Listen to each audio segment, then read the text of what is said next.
Howdy do. We're now back at Ultra Chen TV. I almost launched into the ESL spiel.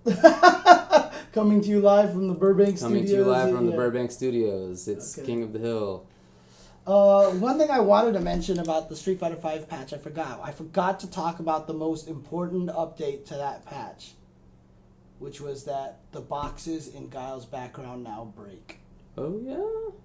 That is... Do they cause any weird hit stop or anything? I don't know, but the fact that they break now, I feel like all is right with the world. I'm glad to hear that. Yeah, I think all is right with that world. Any case, let's there are weird on. things going on in that background, so yeah, that's cool. Yeah. Let's go ahead and move on to game community news. They are just 1 week at a time. Here's the next DLC character. Here's the next DLC character. Vanessa has been announced for King of Fighters 14. And it really does look like, after Yamazaki, that they're getting a lot better at their graphics and animations and stuff like that. Vanessa doesn't look nearly as bad as, like, some of the original characters in the game, so... Yeah, I mean, I just feel like... I think she's a fun character, but, like, a lot of her moves look the same. She's a boxer, Yeah. But, like, if you look at them graphically, it's, like, very little difference between some of them. So, I just feel like while she looks better than some of the other characters in the game, like... I just don't think that took a lot of time. Anyway, she's cool though. I'm glad she's in the game because she's certainly fun. Also, on the community side of things, BBC recently did a short little documentary about Ricky Ortiz. Yeah. And it was really, really, really, really good. It's on BBC. You can find it on... BBC 3. Yeah, bbc.co.uk. But if you just go to like the showruken.com and do a search for Ricky Ortiz BBC, you'll find this article and it'll link you to the video. So you should definitely check that out. It was really good because it's a very candid interview. Yeah, Ricky talks about a lot of like things that she struggled with in the past and stuff, and it was really great to see. And again, I personally think that she's one of like the most important people, not just in the FGC, but in like all of competitive gaming. I'm totally with you. And by the way, the picture is like the coolest picture of Ricky. Oh. Not even just of Ricky, but like look at that picture. This That's picture so here. Cool. Okay, hang on a second. I got it. Well, now that you're talking about it, I just saw that and I was like, man, I want a to... picture of me that's like that. Like, it's just cool. We need to talk to Tempest Rob, dude. I know, man. He'll solve that for us. So. Come on, Robbie. I saw him at KI Cup and then I forgot to do that. Look at this picture. Yeah, let me do this really quick. Right there. Yeah. It's like she's like so badass looking in that picture. I just think it's very cool. She looks like she's walking away from an explosion right? or something like that. You know what I mean? So. K-Brad's back there exploding. And Ricky's like, whatever, man. Right. The glasses. Oh, man. I think it's really cool. Anyway. Okay. But it definitely was a good interview, worth a watch. Yes, very, very good interview, so definitely take a look at that. Take a look for that, I should say.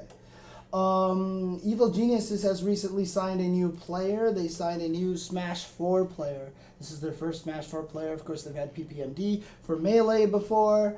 And they have just recently signed Zanotto, a.k.a. Julian Carrington, to their team. So congratulations to him for the sponsorship. For sure. Just in case anyone's watching, we talked about this at ESL, but Commander Jesse and Dominion, free agents. Mm-hmm. Somebody needs to pick those guys up now. Smug is a free agent. Smug needs to drop the pie from his name. I'm sorry. Actually, I talked with him about that. I talked with other people about that too, and that hasn't been a limiter. Really? Yeah. Okay.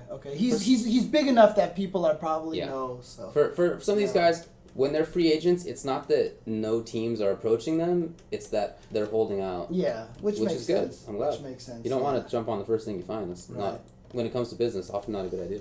Right. Exactly. Guilty Gear Rev 2. All this stuff has been announced about it. Dude, the training, the lobbies have been improved when they were amazing already. Yeah, Best lobbies that I've ever experienced, and now there's like you can join in the middle of a match and watch matches. Before once they started, you couldn't jump into the middle of the match. They added there's just all these crazy things. But the Rev 2 upgrade will be $20.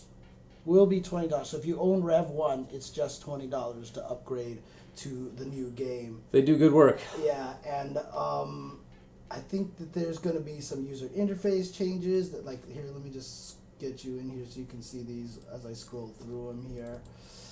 Let's see here. They have some user interface changes. Yeah, you can see I don't know what's going on in this lobby. Before the lobbies used to be in a room, but now like these arcade machines are sitting all over in the outside, and they always do funky there's lobbies. There's just crazy things going on in this game. Yeah. But they always Arxis always has fun lobbies. Yeah, dude. I'm super hyped for this game. But not only that, but they showed the intro. They released the video of the intro with the brand new song from Daisuke and all that stuff like that. And God, that game is just so beautiful. Did you see the intro for Baiken? Not the intro, the outro after she wins the match? Yes. Dude, that was so sick. Yeah. Like all of her stuff looks like that. Is like that weird So kind of like sick. fade out or fade in kind of thing. Like her instant kill. Have you seen that one yet? No, I haven't. Where she like. It's that whole thing, they always put the Japanese, like, sliding doors, and you can see their silhouettes, and the guy dies. But when it shows that, like, it zooms out, and you just start seeing in the background, and then, like, when she slices, like, everything gets cut and stuff. It's just... That just sounds cool. And then Answer kills you with a giant snake, dude. Like, I have seen that one, yeah. and I've seen his outro, too. Yeah, it's, like, it's funny, but I just... The Baiken outro, I just thought was, like, so sick, so cool. God, this game... what they're doing with the animation in that game is blowing my mind at this point in time. Every time I look at it and I'm like, this is 3D graphics. Right. This is not pre-rendered movie. This is 3D graphics. It's not hand-drawn. And it's ridiculous to me. It's ridiculous to me. So there have been rumors that the next DLC character or one of the coming DLC characters of Street Fighter V was leaked. Right. Because a voice actor was like, congratulations to all my friends about blah, blah, blah, blah. And he listed this, and one of them was for voicing Taylor. Right. And the full name of Guile's, military captain, boss guy or whatever, the dude in the background with the mustache in the story mode, is named Brian Taylor. So that's who everyone's suspecting that they're talking about. But it could just be... announcing for just some random because he just did the voice for him in story mode. Right. But now all the conspiracy theorists are like, but all the people he listed there are actual usable characters, not like just side characters, whatever. So, but I mean, like a lot of people have been rumoring that character might be the next one anyway. So. Yeah. I guess I'd be surprised if he wasn't playable considering that list. Right. To be honest. That said, yeah, it's certainly possible that Byron is just a character in the story mode. Oh, it's Byron. That's right. I called him Brian. Okay. And that, he required a voice. Mm-hmm. I don't really know. It doesn't really matter to me that much. Because, I don't know. I mean, if all those characters that are coming in this season are new, then I don't know how any of them are going to play. Right. And that's the whole point. That's all I care about. That's what Capcom was on the record saying, that they wanted 6 brand new characters. They actually had returning characters that they decided to curb in favor of these because they really wanted to add new gameplay styles that didn't exist before. I hope that's true. And I think that's cool because Colleen is certainly unique. For sure. Right? So it'll be really interesting to see, like, if Byron plays, like, as nothing like Guile as possible, like, that would be awesome. I think that would be super cool. I highly agree with that. Mm-hmm. It's just that since we don't know how he's going to play, I just feel like I can't care that much about it. Mm-hmm. If it was like some returning character, if it was like, here, he voiced Necro, okay. I have that mean something to me. Right, yeah. Or any other returning character. I have an idea of how that character might play. But with somebody who's new, could be anything, so. Right. Doesn't mean too much to me yet. Little bit of sad news. Mad Catz has been delisted off the New York Stock Exchange, so Mad Catz is just pretty much since the beginning of the year. Somehow I don't think we're probably going to see any more TE sticks coming out anytime soon. We're probably going to have to rely on Razer and Hori and all the other companies, and Quamba, but they all make great joysticks, they do. So it's not going to be a problem. The joystick industry, from the consumer perspective, I think has never been in a better spot. Mm-hmm. So, always, Mad Catz was really the pioneer when it comes to big companies really investing in, big production of that stuff. That was an important role. And that's something that we should remember. But if that goes away, even still, I think consumers will be fine. So. Right. Also, That rock band. Cloud9 had a tweet that basically from one of from their owner that literally said, "I love Street Fighter. If you're a talented player, contact email address and let us know you're interested in Cloud9." So they're literally just opening themselves up to, hey, if you want to be sponsored by Cloud9, which is a pretty legit team, yes, please hit us up. And I know L.I. Joe has hit them up. Look, Cloud9, if they're somehow listening to this, or somebody who has contacts with Cloud9 listening to this, Dominion and Commander Jesse are still sitting there. Smug is still sitting there. Like, those are four of probably the big ones I think that should be sponsored at some point in time. So those are some important people that want to get sponsored. I hear you. Very, very cool.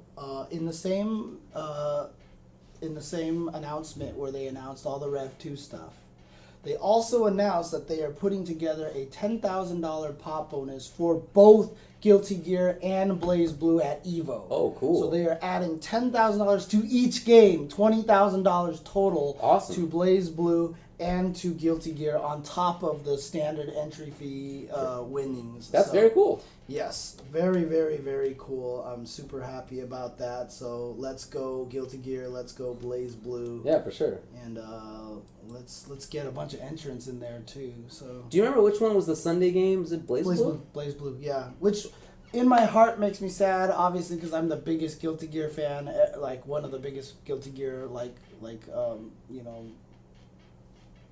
fanboys that there is. So yeah. I don't know why I'm getting hyped. There's not going to be a take.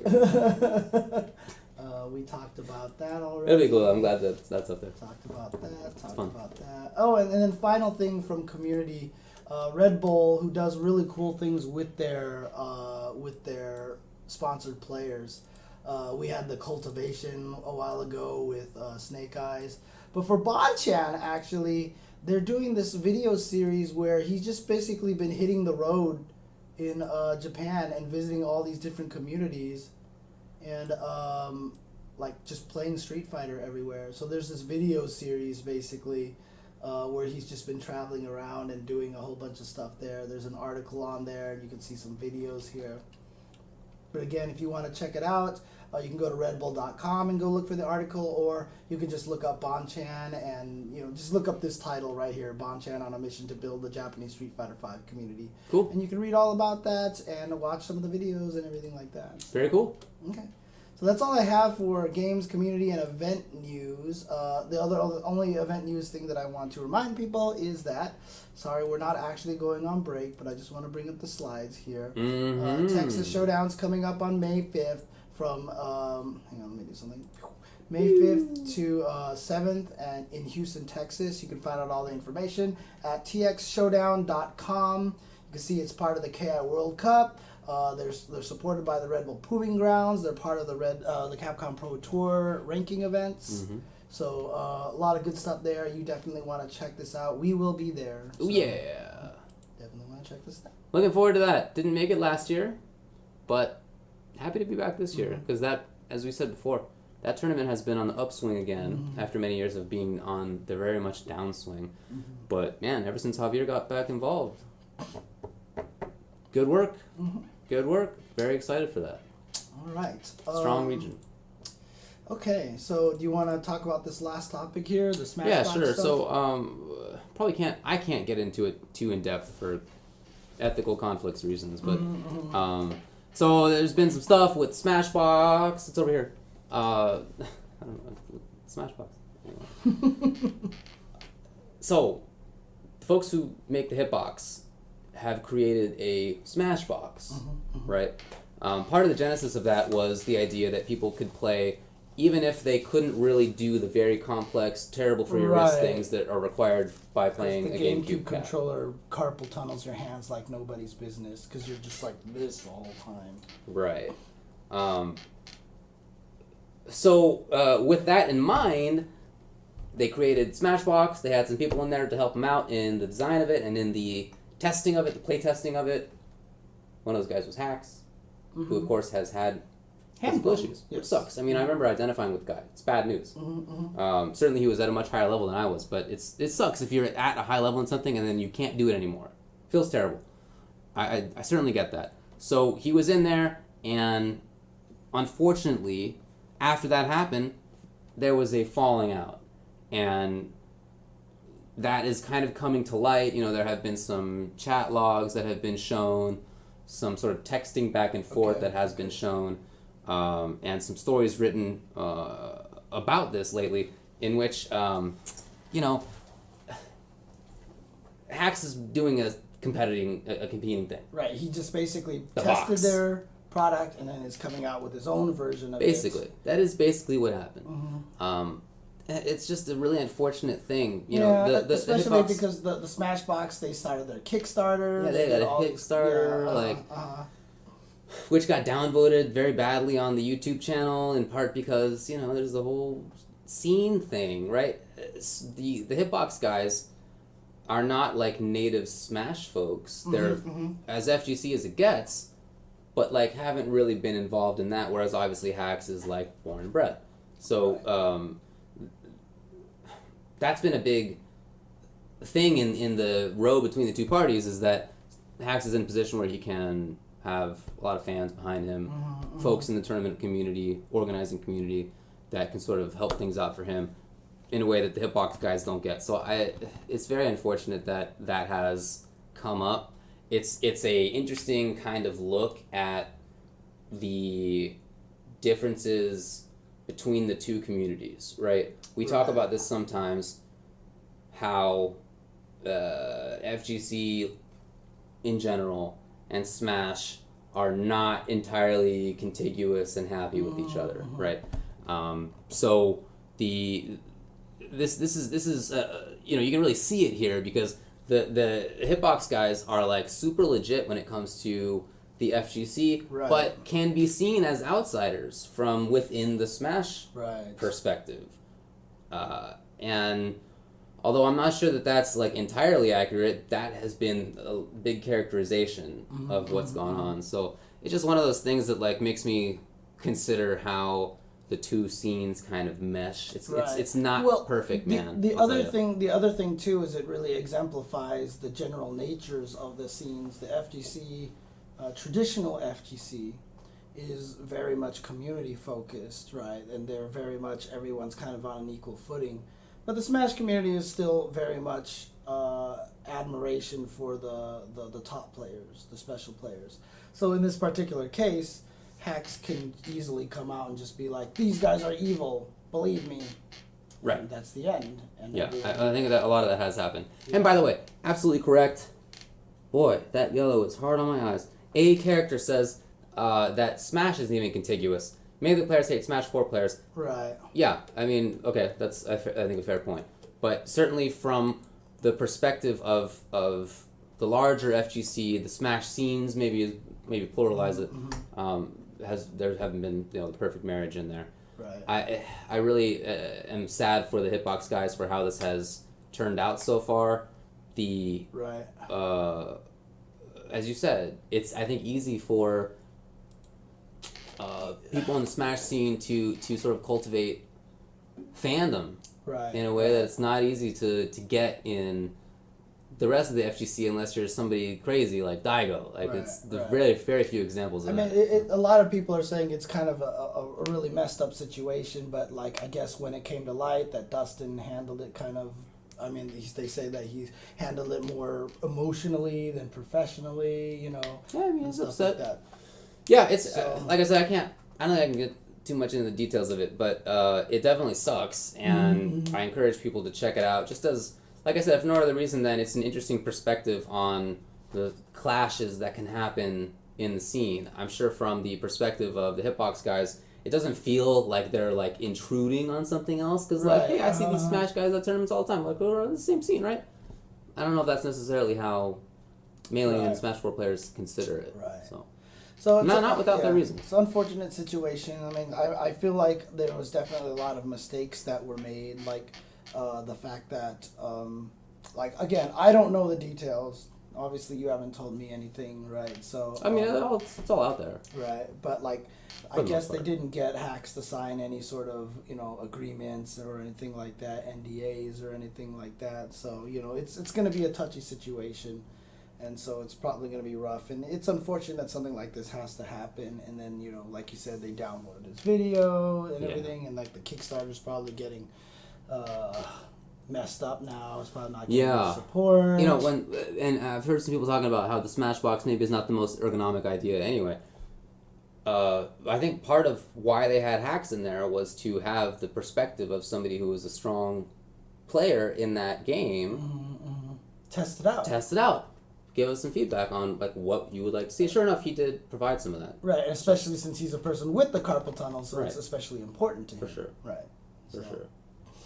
So yeah, unfortunately that's what happened. But you guys can definitely do some research on it. Again, we're just talking about it because it's just something we want to bring up. It's an interesting situation. It's an unfortunate situation that's been happening, and it's something going on in the FGC. If you want to find more story history on it, I'm sure it's not hard to find on the internet. If you just do some search for it, just do a little bit of research, check Reddit, check the Smash Reddits. And just probably do some search. You'll probably see all the goings on over there. But keep in mind that it is the internet, so when you go on there, it's probably going to be pretty full of vitriol. Might be. Yeah, so just be forewarned. So. Might be. Perfidious Sin sums it up excellently, saying, all this beef between sub-scenes in the FGC. You're all nerds playing video games, get over yourselves. Entirely agree, but I will the reality is that people have a tough time getting over themselves. I won't say nerds. I will say very fanatical people. That's all I'll say. We're definitely nerds. We are definitely nerds. Yeah. But you know what? Everybody is a nerd in some way. Even if you're a fan of baseball, you're a baseball nerd. If you are a fan of I don't know, man. Cars, you're a car nerd. That's how I see it. We say that now, but you know what I mean by nerd. I don't mean enthusiast, okay? There's a different meaning in there. Fine. I'm definitely in that group too, man. I feel like it's worth just recognizing about yourself. Man. Yeah, we're definitely all nerds. Yes. If you're watching this right now, it is somewhere between 10:43 at night and tomorrow, if you're watching live. And you're only doing that if you're a nerd. And I appreciate it. I appreciate your nerddom. You're saying that our fan base is all nerds? Pretty much, yeah. Yeah, I agree. Okay. Yeah. Nerds! Ha! Nerds! Yeah. As a jock, it's my duty to bother. I forget what the exact phrasing was from Homer when he went back to college, but he thought he wasn't the nerd. Yep. Not sure that was right. Oh man. Cool. I mean, look, you can be a nerd and also a not nerd. Man, it's not an easy balance, but one year I had 2 birthday parties for my sports friends and my nerd friends, because I was pretty sure they would fight. So I had 2 birthday parties. So my friends would. The fact that you even had that many friends to have 2 separate birthday parties. I didn't have like giant parties, James. Nerd. It was like 5 to 10. Mr. Popularity, Ultra David here with his ultra parties. You know me, man. God. Big party guy. Back then. In college was a different story, but pre-college. Well, I appreciated that you did invite me to the Not jock party because, obviously, I'm definitely not a nerd. I don't know if you could legally have hung out with us when we were in high school. Would that have been legal? That would have been weird. Okay, yeah. Hey, man, want to come hang out with my 15-year-old buddies? Sure thing. Sure, kid. I will teach you about life and what college is like. Yeah, you weren't even in college anymore, James. What it would be You like literally once had you get a graduated. real job. Yeah, exactly. Hey, man, I knew some models who were nerds. Oh, God, there's plenty of models dated that a are couple. nerds, right? So you can't even say that they're not. There's hella nerds. I mean, a lot of the cosplay people, they're nerds, right? There you They're go. the biggest Those are super nerds in the nerds. world. Yeah, exactly. So Yeah, I like how we both decided to make your voice like deep. It was probably exactly the same as it is now. Yeah, it's right? pretty much. Like yeah. it wouldn't have. I lifted. honestly don't think it was as scratchy as it was okay, now. maybe so. Yeah. The only reason why, because I think one, I did too much commentary, and two, I drink too much soda. And I think that's kind of how my voice ended up this way. Are you on the slow path to the Seglia disease? I could be. War has changed. Oh my god. It's funny because I think a lot of people don't know him, but we mentioned before, Chris Seglia is the guy who runs Tenno Productions, which does most of the big streams nowadays. Which basically is responsible for making all the fighting game events look cool. Like they did both Capcom Cup and EVO. Yeah, and they did Final Round and CAD Cup in the same weekend. Right. Then right after that, the guys They who did were at something at PAX East, right? and PAX East, and right after that, they went on the road, stayed in Texas, went on the road to South by Southwest. So they're doing everything. And also keep in mind that the ESPN broadcast on TV was not done by ESPN. Correct. It was done by the Tenno Productions. Correct. But the reason I bring it up is because Chris Seglia has... I gotta tell you, one of the weirdest voices I've ever met. I mean, I'm not going to tell it because it's not my business. You know why his voice is like that. Okay. He's told us. I don't think that's a secret. Oh, I don't know. I mean, it's not anything weird or anything that. So he drank too much lemonade. Yeah. So that's why I'm on that path. Basically, I'm just gonna end up that way if I drink too much soda. Like he literally drank too much lemonade and screwed up his vocal cords. Mm-hmm. It's wild to me that that's even possible, but it is. So now he talks with this very raspy voice, like to the raspiness of he sounds like Solid Snake most of the time. Yeah. Not even kind of like that. It's like raspier. It's raspier. Yeah. I feel like it's the bare bones. I don't know. Look, for some reason, this is how I conceptualize voices. I don't know why, but I think of it as a loom, and you have like all these threads, and you've like threaded up a scarf or something on like a shirt on the loom, and you're creating like all these little threads, right? You know what a loom is? I know what a loom is. Okay. That's just how I think about it. But when I... Shut up, man. But when I think about Chris, I think about, like, these little threadbares, and you can just see right through it. There's, like, no cover. There's no shirt there. Right. It's all been just blown away. They're not making anything on that loom. It's just... Right. It's funny, though, because I always honestly, thought about voices like that. I always feel like, though, that's how... In fact, they talked to one of those savants out there who was really good at doing math.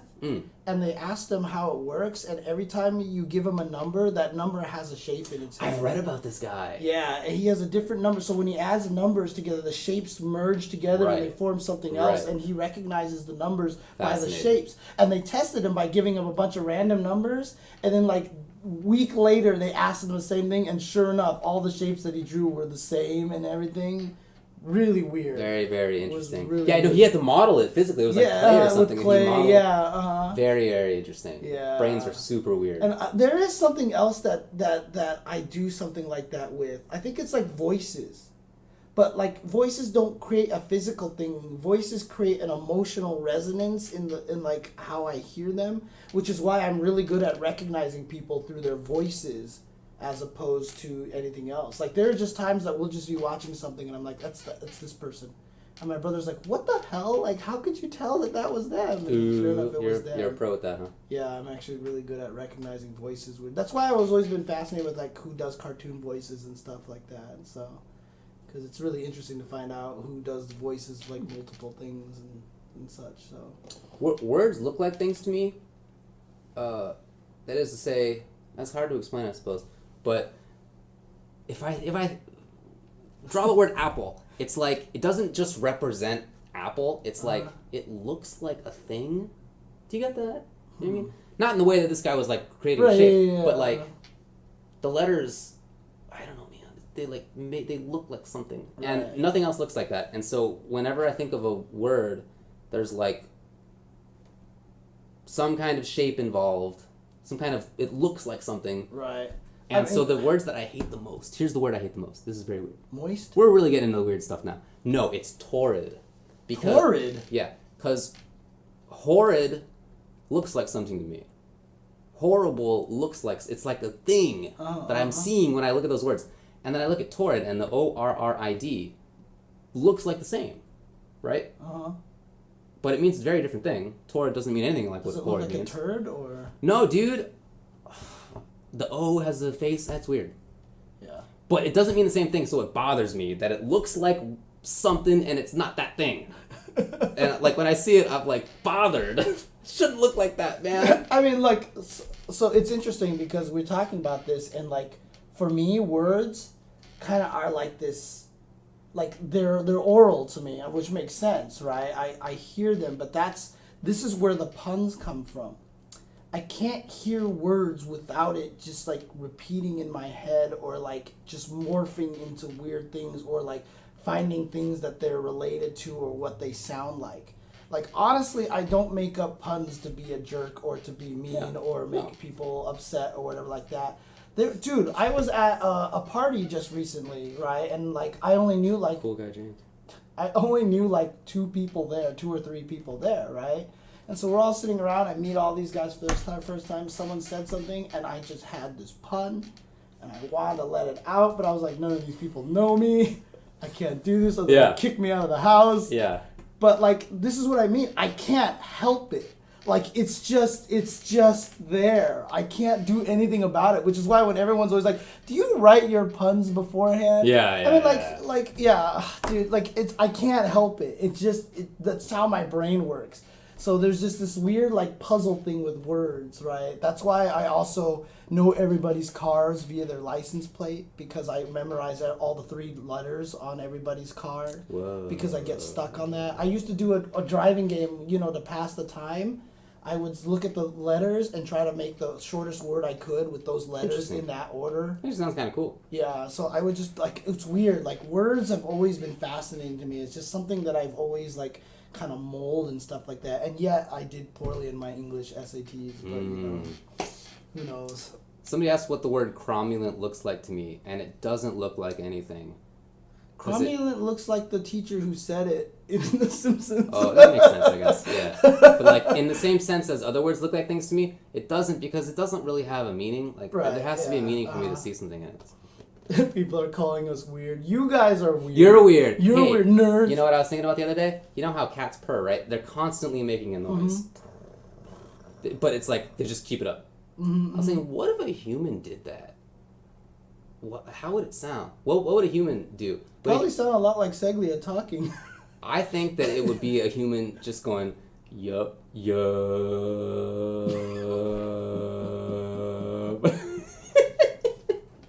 I just thought it would have been just purring like I was doing. When I said that to Kentley, she just walked out of the room. All right, David. Yeah, I probably did the same. So anyway, I don't think there's anything else to talk about.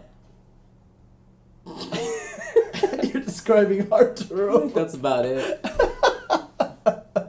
Yeah, I'm just gonna do that next time I see you. Yeah. It's like low, but see, and you can continue it for a long time. But see, the thing is, I would probably just go, yeah. But then if you like scratch me on the back of my neck, I would go, yeah.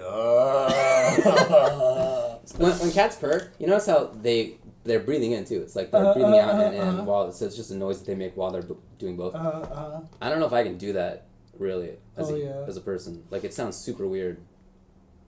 Dude, you know what? I'm gonna tell you what the cutest thing is though. My kitten used to, when my cat Nathan, when he was a kitten, he basically could not stop purring.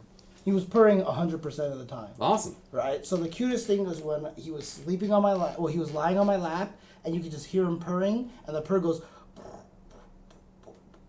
and it stops, and he starts snoring. Oh, yeah. Oh, it's cute. It's so cute when he used to do that. So I was always like, oh, he fell asleep. Like, exactly when he fell asleep. That shit is adorable, dude. So I brought the fact of cats breathing in while purring up in the hopes that you would try it.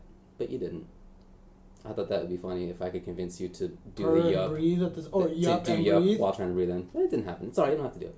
I just thought it would be nice. Yeah. So let's get out of here. All right, James, I'm out of here. All right, thanks for tuning in, guys. We'll see you guys later. Definitely tune in for ELEAGUE to the next 2 days for some more Steve and Steve action as well. So, all right, guys, we'll talk to you later.